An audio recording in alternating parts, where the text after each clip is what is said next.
কিছু গান বা সুর আছে যেগুলো শোনার সময় খুব ভালো লাগলেও একজন মুসলিম হিসেবে সেগুলো শোনা আপনার ইমানের জন্য মারাত্মক হতে পারে। আর তালিকার শেষ গানটি শোনার পর আপনি আজই নিজের প্লে লিস্ট পরিবর্তন করতে বাধ্য হবেন। তো নাম্বার 5-এ রয়েছে দিল লাগানা মানা থা গানটি,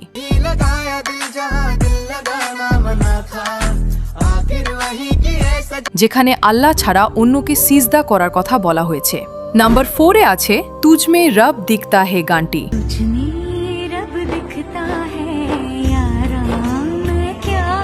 যেখানে মানুষকে খোদার সাথে তুলনা করা হয়েছে। নাম্বার 3-তে রয়েছে ওয়াস্তে গানটি,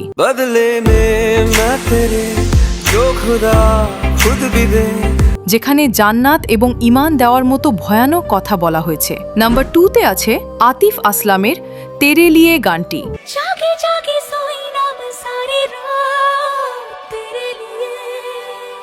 যেখানে খোদাকে ছেড়ে দেওয়ার কথা বলা হয়েছে। এবার শেষের গানটা শোনার আগে তুমিও যদি আল্লাহ এবং তার রসুলকে মন থেকে ভালোবেসে থাকো তবে ভিডিওতে একটি লাইক দিয়ে চ্যানেলটি সাবস্ক্রাইব করে দিও আর কমেন্টে অবশ্যই আলহামদুলিল্লাহ লিখে যেও। তো নাম্বার 1-এ রয়েছে নেহা কক্করের মাহি ওয়ে গানটি,